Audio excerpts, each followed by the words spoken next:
I was driving through the mountains when I saw someone crawling across the road on their hands and knees, but they weren't moving like any person should, and their face wasn't human. It was early October, and I was making the long drive from Denver to a small town in Utah where my sister had just moved. I left late, stupid decision, I know, but I had a weird work schedule, and figured I'd rather drive through the night than deal with city traffic in the morning. The first few hours were uneventful.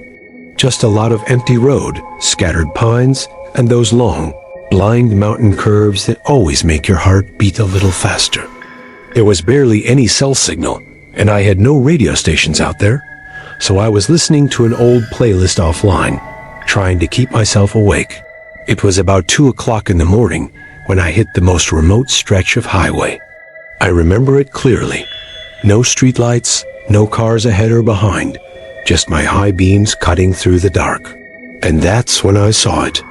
Up ahead, maybe 50 yards out, something was moving across the road. At first, I thought it was a deer, maybe injured, because it was low to the ground and moving strangely. But as I got closer, my headlights lit it up, and I felt this cold animal fear settle into my chest. It was a man. Or at least it looked like one. He was crawling, not walking. His limbs bent in a way that didn't look right, like his elbows folded too far or not far enough, and his knees stuck out at harsh angles. His head was hanging too low, almost dragging. No clothes, just this pale, thin body, moving inch by inch across the asphalt, like he was pulling himself out of a grave. I slowed down, almost instinctively, heart pounding, trying to process what I was seeing. I thought, maybe this guy was in an accident. Maybe he needed help. I reached for my phone to call 911, but of course, no service. I crept the car forward a little more, now less than 10 yards away. That's when the thing stopped crawling. It didn't turn around. It didn't raise its head. It just stopped. And then it twisted. I swear to you, it rotated its entire torso around without moving its legs, like its spine bent backward. I heard this crack that still haunts me. Then, finally, its head tilted up toward me, slowly, deliberately. Its face wasn't right. The eyes were too far apart, the mouth stretched too wide, and its skin looked thin and waxy, almost translucent in my headlights. There were no eyebrows, no expression, just this grotesque stare, like it was trying to figure out what I was. I froze. I didn't even realize my foot had come off the brake until the car started inching forward again. That movement must have triggered something, because suddenly the thing bolted off the road, not like a human would run, but like a spider skittering on all fours, vanishing into the brush. I gunned it. I didn't care if there was a curve ahead or a deer about to jump out. I just pressed the pedal and didn't let go for miles. After maybe 20 minutes of driving like a maniac, I finally hit a gas station. A tiny, run-down place still open 24 hours. I pulled in, parked crooked, and stumbled inside. The guy behind the counter gave me a weird look. I must have looked like hell, pale, sweating, shaking. I grabbed a bottle of water and tried to act normal, but I couldn't stop checking the windows. I felt like that thing had somehow followed me. Finally, I asked the cashier if he'd ever seen anything strange out on that stretch of road. He looked at me for a long moment. Then he said, "You saw it crawling, didn't you?" I didn't answer. I didn't have to. He nodded slowly, like he'd heard this before. We've had truckers stop here talking about a guy on the road, always crawling, always around 2, 3 in the morning. Some think it's a ghost. Some say it's worse. Not a person. Not anymore. I asked what he meant by worse, but he just shook his head and told me to never stop for it. Ever. I made it to my sister's house by morning. I never told her what happened. Didn't want to freak her out, but I'll never take that route again. And sometimes, late at night, when I can't sleep, I keep thinking about how it looked at me, like it recognized me, like it was waiting for me, like it'll be there again.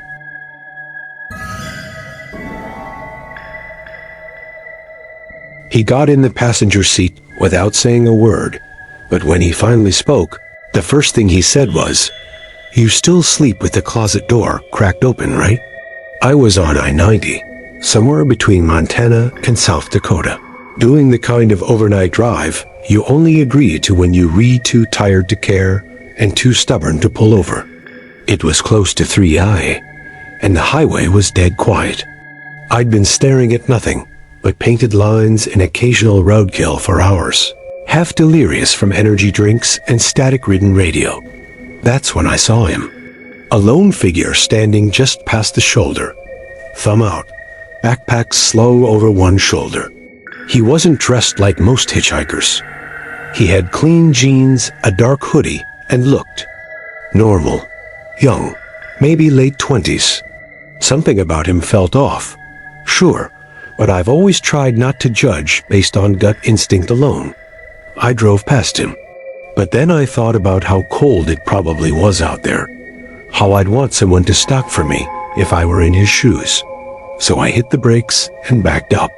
When I rolled down the window, he leaned in and asked, "You headed east?" I nodded. "Rapid City." "Perfect," he said. "Just a few exits down." I don't know why I let him in. Maybe because he didn't smile or make small talk. He just got in, buckled up, and stared straight ahead like he wasn't even there. We drove in silence for a while. No music. Just the hum of the road and the occasional rattle of something in my trunk. Then he said it. "You still sleep with the closet door cracked open, right?" I turned my head so fast, it nearly gave me whiplash. "What did you say?" I asked. He didn't even look at me. "You always hated when it was closed. Said it made you feel trapped. Remember when your dad used to slam it shut to mess with you?" My mouth went dry. My dad used to do that. When I was maybe 8, he'd laugh from the hallway, thinking it was funny. I never told anyone about that. "Have we met before?" I asked, trying to keep my voice even. The guy tilted his head like the question amused him. "We've never met, not in the way you're thinking." I felt my fingers tighten on the steering wheel. He kept going. "Your bedroom had those glow-in-the-dark stars on the ceiling, right? And the one over your bed kept falling off?" I didn't respond. I couldn't. My skin felt cold. My ears were ringing. That star did keep falling off. He finally looked at me, slowly turning his head, eyes too calm for someone saying things he shouldn't know. "You think you remember everything," he said. "But there's more. Stuff you forgot. Stuff you were made to forget." I glanced at the clock. We were only a few minutes from the next exit, but it suddenly felt like hours. I tried to play it cool. "All right, look, if this is some kind of prank, it's not." His voice dropped. Not angry, just certain, heavy, final. The silence that followed was unbearable. Then he whispered, "You shouldn't have stopped." I hit the gas, not because of what he said, but because something in my body told me to run, to go faster. The road started to blur around the edges. I couldn't breathe right. I could feel him watching me now, not casually, not like a passenger, but like a predator. I reached for my phone. "No signal out here," he said without even looking. He was right. Of course he was. The bars were gone. He leaned back, relaxed now, like he was waiting for something. "Do you know what you said when you were 6 during that storm? When you saw that thing under your bed?" I slammed the brakes. The car screeched and veered onto the shoulder. Gravel sprayed the side. I twisted toward him. "Who are you?" I demanded. "How do you know these things?" He didn't answer. He just smiled. So I did the only thing that made sense. I told him to get out. "I'm serious," I said. "Get out of my car. Now." He stared at me a moment longer, then opened the door and stepped out into the dark. No resistance, No threat, just gone. I hit the lock button as soon as the door shut, heart pounding so hard I could barely see straight. I watched him in the rearview mirror as I drove away. He didn't try to wave me down.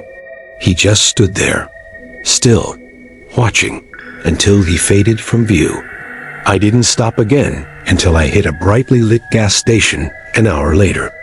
I sat in the parking lot, engine running, trying to calm down. I didn't tell the clerk. I didn't tell anyone. But that night when I got to my motel, I left the closet door cracked open, just like always. And when I woke up at 3:17 a.m. to the sound of the floor creaking, I didn't move, because I knew he wasn't done with me. Not yet.